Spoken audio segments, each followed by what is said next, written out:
All right, up next, what's waiting here at home for soldiers returning from Iraq and Afghanistan? We know it's a rough economy, but is all bad news? Doesn't have to be. These soldiers are, in fact, a force to be recognized and reckoned with. How they're changing your workplace and your politics next. It's 38 minutes after the hour. More often than not, we hear the dark side of life after war, the high unemployment rate, high suicide rates.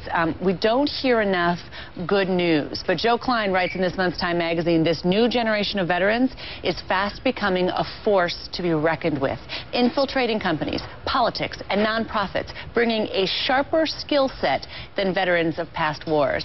Joe joins us along with Paul Rieckhoff, the executive director and founder of Iraq and Afghanistan Veterans of America. That's a nonprofit, nonpartisan organization. Gentlemen, welcome to the program. Really nice to see you. Thank you. Good morning. Joe, the piece so eloquently lays out just how these soldiers are different. They are fast. They are nimble. They know technology. They should be something that every company and every organization wants, simply for these skills they're learning on the battlefield.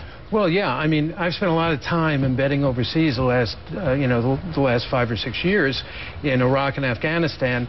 And what I saw there on the ground was not the typical sense that civilians have of the military, which is yes, sir, no, sir, we'll take that hill, sir.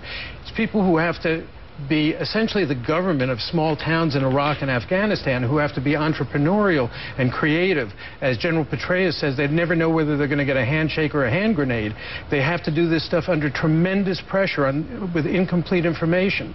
And those are leadership skills. Plus the rigor and discipline that comes from being part of the military. Those are things we really need in this society now. Are there more leaders per capita in these wars than, say, going back to Vietnam, going back to World War II and World War I? Well, I think that the skill set is different, and it's the kind of skill set that does produce leaders. I mean, World War I was fought by battalions, hundreds and hundreds of troops, moving into the front. World War II was mostly companies, 200 or 300 people at a time.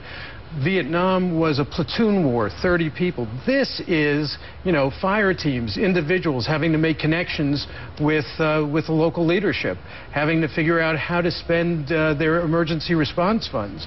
We're going to clean out the irrigation ditch, or we're going to reopen the school, and they have to be politicians. Wow, it's fascinating. And, Paul, I want to ask you, the president recently sort of said, and I'm paraphrasing, that think how many of these veterans have led their comrades on life or death missions, and they're 25 years old. Yeah. It's a kind of responsibility and experience, really, that any business in America would like to take advantage of. But you look at the unemployment rates, I mean, and it's not right and it's not fair. I mean, it's a quarter of all soldiers coming back from Iraq and Afghanistan who are 20 to 24 years old are unemployed. How do you translate those skills in an era of budget cutting, I shall say, to make sure that they get hired? Well, that's what we're doing right now, is trying to help the civilian population understand the skill set that these folks bring. This Time magazine cover is historic.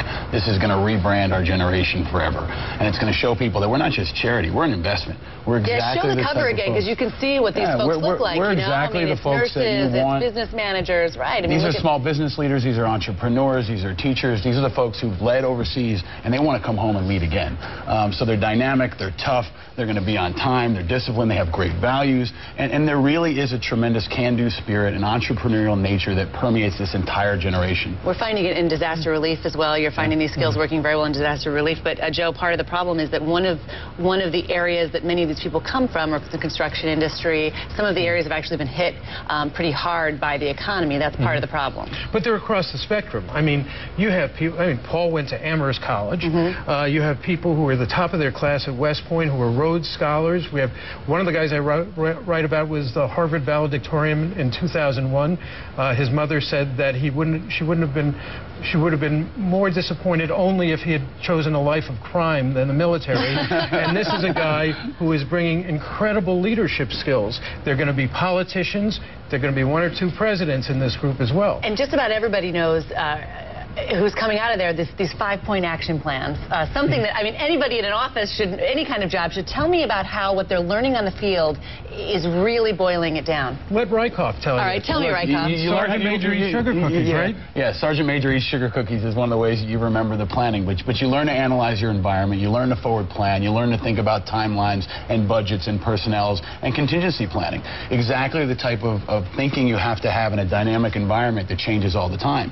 And that's exactly what what you need when you come home and do disaster relief in a small community, or if you start up a business or you're working in an inner city school. So that planning, that discipline, that structure, and learning how to be a leader at every level, whether you're a general or private, is something that's really lacking in the broader society. I think there are leaders of all generations, World War II, Vietnam, and others. The difference now is we're a much smaller percentage of the population. Right. Less than 1/2 of 1% is served now. In World War II, is about 12%. So these folks are really an elite group of people who've been trained to be leaders, and it's embedded in their very ethos. And that's really a tremendous potential for the next couple decades. I have to say, I've been a journalist for 42 years now, and the greatest privilege of my career has been going overseas, watching these kids in action, and now following them when they get home. They're amazing. All right, let's all only hope that an economy can start to heal and there can be an opportunity for everyone, including people coming back from the battlefield. Paul Rieckhoff, Joe Klein, the piece is fantastic. Thanks for both of you for joining us. Thank you very much.